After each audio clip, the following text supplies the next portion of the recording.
Assalamualaikum dan salam sejahtera. Nama saya Zrizal bin Zamzam. Nomor matriks BE 24110118. Hari ini saya akan membentangkan atau menceritakan tentang pembelajaran dalam talian. Pembelajaran dalam talian ini merupakan satu pendekatan pendidikan yang semakin modern buat masa kini. Pembelajaran dalam talian ini atau online learning ini merupakan satu pembelajaran yang dilakukan melalui online ataupun internet.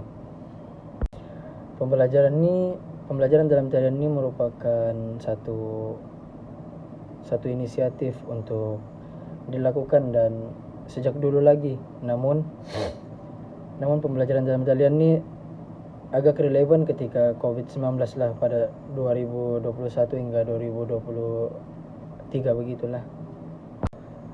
Pembelajaran dalam talian ini boleh dilihat perkembangannya apabila banyak aplikasi yang boleh digunakan untuk melakukan aktiviti dalam talian, kelas dalam talian ini, antaranya Zoom, Google Meet dan Microsoft Teams dan banyak lagi. Hal ini boleh memudahkan dan membolehkan guru dan pelajar untuk melakukan kelas secara fisikal, secara online ataupun secara atas talian lah, sebab sebelum ini kita tidak boleh harap buat kelas di bilik darjah semata-mata. Saya antara pelajar yang terlibat dalam pembelajaran dalam talian ini pada tingkatan 4 hingga habis SPM. Pembelajaran dalam talian ini sebenarnya memudahkan pelajar, terutamanya sewaktu COVID. Namun pembelajaran dalam talian ini ada kelemahannya dan ada kelebihannya. Hal ini dilihat apabila seseorang pelajar tuh mengambil remeh kelas dalam talian nih. Contohnya dorang kalau macam di UMS nih, dorang macam kelas online tuh dorang ambil kehadiran saja, dorang ambil kehadiran habis itu dorang keluar. Itu kelemahannya lah, dan banyak juga kelemahannya sebenarnya, tapi ada juga kelebihannya. Sebentar lagi saya akan ulaskan kelebihan dan kelemahan pembelajaran dalam talian nih ya. Terusnya saya akan terangkan tentang kelebihan pembelajaran dalam talian nih. Pertama sekali kita dapat lihat dia memudahkan lagi tentang flexibility, tentang masa dan tempat, di mana pelajar boleh mengakses bahan-bahan pembelajaran pada bila-bila masa. Sebab kita tahu lah dekat rumah ini kita boleh search dekat Google. Itulah kelebihan kalau dalam talian nih. Seterusnya yang kedua ialah kos yang lebih rendah, sebab kita tahu lah, sebab kalau dalam talian ini kita tiada kos pengangkutan, dan dalam setengah kes kita tidak perlukan seperti buku-buku fisikal yang Seterusnya kelebihan yang seterusnya pula ialah kepelbagaian sumber, di mana pelajar boleh merujuk video, artikel dan jurnal dan forum dari seluruh dunia lah, sebab kita boleh cari di Google lah.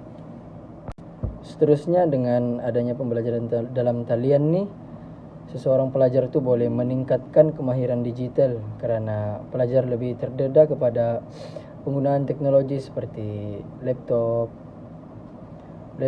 tab dan handphone lah, dan banyak lagi.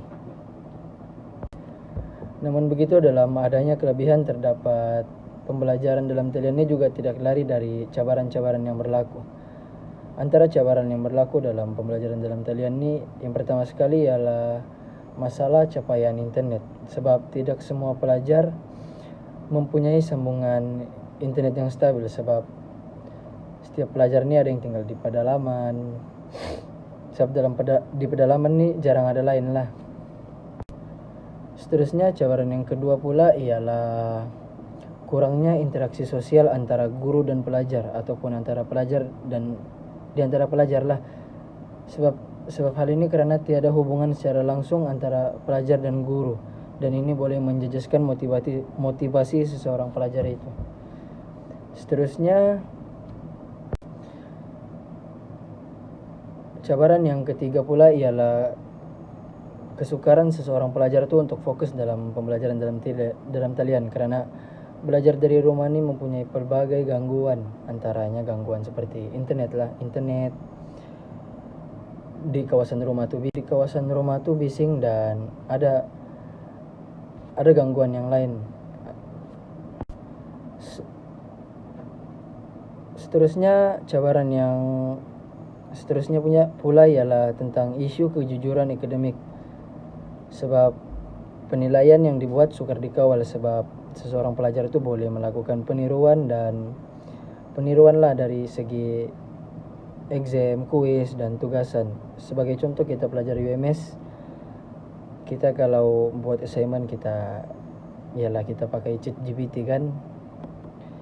ChatGPT ini sebenarnya boleh digunakan untuk menambah kita punya pengetahuan, tapi janganlah kita copy bulat-bulat dan dimasukkan dalam assignment kita, karena ya boleh menyebabkan akta peniruan lah.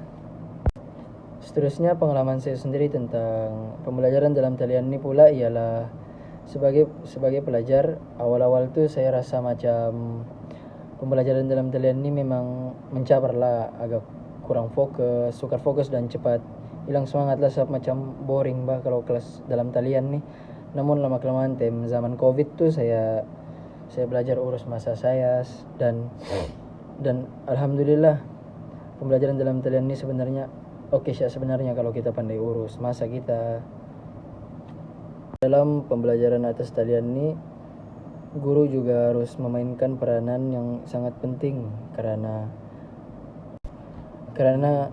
guru harus menjadikan pembelajaran atas talian tuh lebih menarik, dan supaya pelajar-pelajar itu lebih suka lah dalam kelas tuh. Contohnya, mereka harus kreatif dalam menggunakan berbagai pendekatan. Sebagai contoh seperti